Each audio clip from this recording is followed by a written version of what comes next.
그 다음은 호주의 단점에 대해서 알아볼게요. 호주의 단점.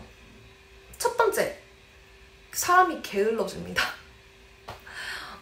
진짜 호주에서는요, 한국이나 아시아에서 하던 것만큼만 하면 능력을 인정을 받아요. 진짜 한국 사람들 너무 지나치게 부지런하잖아요. 그러다 보니까 한국에서 하는 정도만 오히려 그것보다 조금 덜 하는데도 불구하고 인정을 받고 다들 열심히 일한다고 말을 해주니까 굳이 더 열심히 막 자기 자신을 희생하면서 살아야지 하는 느낌을 못 받는 것 같아요. 물론 와중에도 정말 시간 없이 정신없이 열심히 사시는 분들도 있어요. 다 저 같은 건 아니고 그렇게 열심히 사시는 분들도 있지만 실제로 이제 연구 결과가 있잖아요. 연봉이 8천 이상이면은 행복도가 그렇게 크게 달라지지는 않는다. 그런 말이 있잖아요. 그렇기 때문에 쉬엄쉬엄 해도 이 정도 생활을 누리는데 굳이 내가 더 개인 시간, 가족들과 보내는 시간을 희생을 하면서 굳이 내가 더 고생을 해야 하나 하는 느낌, 그런 마음이 생기는 것 같아요. 진짜 지금 이 순간, 지금 이 젊음, 내가 지금 할 수 있는 일들, 이런 것은 나이 들어서 하지 못하는데 내가 굳이 일만 하면서 시간을 보내야 하나? 그런 생각이 들죠. 두 번째, 딸기, 고구마, 메론이 맛이 없어요. 맛이 더럽게 없어요. 진짜 맹물 맛이 나요. 이거는 사토미도 많이 안 좋아하죠. 왜냐면 케이크 같은 거 만들 때 딸기랑 메론, 고구마 케이크도 그렇고 막 이런 거 만들잖아요. 재료로 쓰는데 맛이 정말 너무 없기 때문에. 그래서 한국 가면 진짜 딸기랑 고구마만 먹다가 와요. 세 번째, 인터넷이 느려요. 이거는 근데 호주만의 단점이 아니라 한국을 제외한 모든 나라의 단점이죠. 네, 인터넷이 느리기는 한데 최근에는 많이 빨라졌어요. 예전과 비교해서 최근에는 많이 빨라진 편이고 그리고 정말 나는 인터넷 진짜 많이 빠르지 않으면 못 살겠다 하시면 시드니에 이제 한인들이 많이 사는 스트라스필드라는 지역이 있는데 그 지역만큼은 인터넷이 굉장히 빠르다고 하더라고요. 호주 전역에서 가장 빠르다고 하더라고요. 한국만큼 빠르지는 않겠지만 그래도 그렇게 불편함을 느낄 정도로 느린 거는 아니라는 거. 다만 한국에서 막 오신 분들은 좀 답답할 수도 있다는 거. 다음 네 번째, 택배 시간 지정이나 아니면 재배송이 되지를 않아요. 일본에서는 택배 시간이 지정이 이제 가능했거든요. 그리고 재배송도 당연히 집까지 해줬고 한국도 이제 재배송은 되잖아요. 그리고 다음 날이면 오고 그쵸? 근데 호주에서는 한 번 이제 배송에 실패를 했다거나 하면은 재배송이 안 돼요. 본인이 어딘가로 이제 찾으러 가야 돼요. 물류센터라거나 아니면 이제 우체국으로 찾으러 가야 돼요. 그래서 그게 굉장히 불편할 수 있고요. 그리고 택배가 한국이랑 비교해서는 느리죠. 하루 만에 오는 경우는 없고 같은 지역이면은 하루 이틀 정도 걸려서 오기는 하지만 그래도 한국과 비교해서는 답답할 수도 있어요. 그래도 며칠이면은 오기도 하고 택배가 빨리 오고 계속 빨리빨리를 노동자들한테 이렇게 요구를 하는 게 좋은 문화인지 저는 잘 모르겠어요. 그만큼 노동자들 인권이 안 지켜지고 같은 국민들이 일을 하면서 정말 사람을 갈아 넣는다는 거기 때문에 저는 택배 문화에 대해서는 그렇게 불편함을 못 느끼고 있습니다. 다섯 번째는요, 시골에는 음식 배달 서비스가 없어요. 시드니 같은 경우에는 최근엔 한국처럼 우버이츠라는 게 생겨서 우버이츠 말고도 이제 중국 회사들이 여러 같은 계열의 회사들을 만들어서 이렇게 음식 배달 서비스가 굉장히 많이 발달을 하고 있는 추세인데요. 근데 그래도 호주가 땅이 넓다 보니까 시골에는 없어요. 시골에서 배달이 되는 거는 정말 도미노 피자 정도? 그 정도만 있고요. 근데 제가 아까 말씀드렸다시피 호주는 이렇게 한국처럼 야근을 한다거나 하는 그런 문화가 있는 게 아니기 때문에 사실 배달을 시킬 정도면 그냥 외식을 하게 되더라고요. 왜 똑같은 음식 배달시켜가지고 이렇게 플라스틱 그릇에 이렇게 용기에 넣어서 먹는 거보다는 그냥 레스토랑에 가가지고서는 근사하게 서비스 받으면서 먹는 게 낫잖아요. 그리고 우버이츠 같은 경우에는 이제 양도 조금 더 적기도 하고 나중에 쓰레기 처리하는 것도 좀 불편하기도 해서 차라리 그럴 바에는 나가서 외식하자 이렇게 생각을 하기 때문에 그것도 저는 딱히 불편한 점을 못 느끼고 있어요.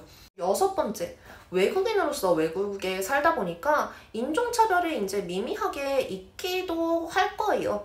그렇다고 해서 그렇게 심하게 많이 겪고 하는 경우는 거의 없고요. 저도 겪은 적은 거의 10여 년 전에 한 번, 두 번 정도 겪었던 게 전부라서 잘 모르겠네요. 그리고 뭐 여성으로서 아시아에 사시는 분들은 다 아실 거예요. 뭐 여성으로서 겪는 성차별이랑 비교하면 뭐 여기서 겪는 인종차별은 뭐 그냥 좀 애교 수준이구나 하는 그런 것들. 그 다음 7번째, 영어를 못하면 불편합니다. 영어권이기 때문에 뭐 당연한 거죠. 8번째, 인건비, 집세, 종이류가 굉장히 비싸요. 하지만 뭐 인건비가 비싸다는 건 이제 제가 일을 할 때도 돈을 많이 번다는 거기 때문에 그렇게 큰 불만은 없고요. 집세는 이제 중국인들이 이제 부동산을 막 이렇게 매수를 하면서 엄청 많이 비싸졌죠. 네, 집세가 조금 비싸다는 거는 있는데 그래도 뭐 수입이 적기 때문에 막 집세를 못 내서 허덕이고 할 정도는 아닙니다. 그리고 종이류는 왜 그렇게 비싼지 모르겠는데 뭐 카드라거나 아니면 그냥 뭐 도화지를 산다거나 하는 것도 굉장히 비싸더라고요. 뭐 아무튼 그게 단점이라면 단점일 수 있을 것 같아요. 그 다음 9번째는요. 하루에 사계절이 있어요. 저 아까 전까지 반팔 입고 있었어요. 반팔 입고 있다가 이제 비가 오면서 너무 추워가지고서는 이렇게 스웨터를 입었거든요. 지금 비가 그치니까 또 더워요. 이렇게 사계절이 있습니다. 진짜로. 그러다 보니까 쇼핑센터를 갔을 때도요. 진짜 사계절 옷을 한 곳에 다 모아놓고 팔아요. 진짜 막 옆에서는 막 수영복 파는데 그 옆 가게에서는 어그부츠 팔아요. 10번째, 햇빛이 강해서 피부암의 위험이 높습니다. 호주는요, 아까 제가 말씀드렸다시피 햇빛이 모든 것을 결정하는 나라예요. 그러다 보니까 수상 스포츠를 즐기신다거나 아니면은 밖에 좀 아웃도어를 즐기시는 분들은 피부암에 걸릴 확률이 굉장히 높아져요. 뭐 이것도 뭐 좀 얇은 긴팔을 입는다거나 아니면 선크림을 제대로 바르신다거나 하면은 조금 리스크를 줄일 수는 있기는 하지만 혹시라도 이제 선크림을 고르게 바르지 못했다거나 아니면 한국에서 오셔서 선크림을 바르는 습관이 없으셨다거나 하면은 정말 나간 지 5분 만에 막 이제 화상 입어서 돌아오고 그러거든요. 그래서 그런 것들은 조금 불편할 수가 있어요. 게다가 햇빛이 정말 너무 강해서요. 한여름에는 선글라스 없이 밖에 돌아다니질 못해요. 정말 그냥 눈부신 정도가 아니라 눈을 뜰 수가 없어요. 눈을 감고 있어도 눈이 부셔요. 진짜 이러고 다녀야 되거든요. 그래서 그런 것들이 조금 불편할 수가 있어요. 많이 불편한 것 같기도 해요. 11번째, 썸머타임이 존재한다는 거죠. 썸머타임뿐만이 아니라 주마다 조금씩 시차가 있기도 하고요.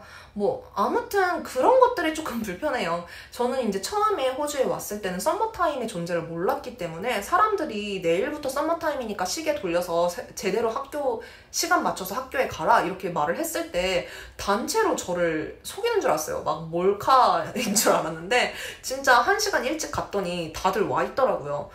네, 그래서 이게 썸머타임이 익숙하시지 않은 분들은 좀 그 1시간의 시차이긴 하지만 그 시차 적응을 하는 것도 조금 시간이 걸려서 굉장히 힘들게 느껴지실 수도 있고요. 그리고 한국이랑 평소에 썸머타임이 없으면 1시간밖에 시차가 안 나는데 썸머타임이 생기면 2시간 시차가 난단 말이에요. 그러다 보니까 또 한국이랑 이제 한국 가족분들이랑 연락을 하신다거나 아니면 막 웹툰을 본다거나 하면 조금 더 오래 기다려야 되는 그런 느낌적인 그런 부담감이 있죠. 12번째, 자연과 더불어 사는 삶. 아까 장점으로도 말씀을 드렸는데요. 자연과 더불어 산다는 게요. 뭐 까놓고 말하면 벌레가 많다는 거죠. 농발거미 들어보셨나요? 농발거미, 헌츠맨이라고 또 불리는데요. 진짜 이만한 거미가 있어요. 처음에 그걸 봤을 때 저는 할로윈 장식인 줄 알았어요. 크니까 빠르더라고요, 굉장히. 근데 이제 호주 사람들은 헌츠맨 같은 그런 거를 보고 자랐잖아요. 그래서 안 무서워하더라고요. 그래서 정 무서우시면 이웃집 두들겨가지고 처리해달라고 하면은 처리해주시기도 하거든요. 근데 호주분들은 농발거미는 그래도 독이 없으니까 괜찮다고 말씀을 하시는데 독이 있고 없고를 떠나서 심장이 안 좋기 때문에 그런 거는 굉장히 무섭죠. 또 바퀴벌레가 큽니다. 이 정도? 네, 이 정도. 날아다녀요. 저는 말씀드렸다시피 일본에서 살았기 때문에 일본도 바퀴벌레가 이 정도로 크거든요. 그렇긴 한데 한국 바퀴는 요만하잖아요. 쪼만하잖아요. 한국에서만 사시다가 오신 분은 많이 놀라실 수 있어요. 그리고 지역에 따라서는 굉장히 많거든요. 밤에 이제 걸어다니면은 길가가 좀 어둡네 했는데 이렇게 한 발을 내딛는 순간 진짜 엘사가 이제 얼음다리를 만들듯이 이렇게 길이 열려요. 바퀴들이 길을 열어주죠. 모세의 기적처럼. 그 정도로 바퀴벌레가 바글바글한 곳도 있고요. 진짜 그조차도 호주인들은 정말 여름 시즌이 되면 그냥 they're coming 이런 식으로 뭐 그들이 온다 뭐 이런 식으로 정말 가볍게 받아들이는, 자연과 정말 더불어 사시는 분들이 많은데요. 저는 익숙해지지가 않더라고요. 물론 나방도 커요. 이따만 해요. 팅커벨들. 여기 사람들도 팅커벨이라고 부르면서 그냥 손으로 이제 잡고 하시는 분들도 있더라고요. 이웃분들과 친해지시면 괜찮습니다. 아니면은 아파트에 사세요. 아파트에 살면은 그래도 그런 벌레를 볼 일은 없으니까. 다만 아파트에 살면 투자 가치가 없죠. 13번째는요. 한국과 비교해서 일 처리가 느려요. 뭐 공공기관에서 뭐라 그러더라. 이제 동사무소라고 안 한다면서요. 뭐 행정복지센터?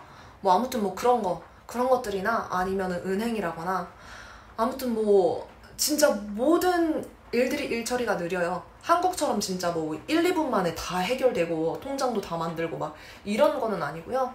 여기서는 기본 일주일?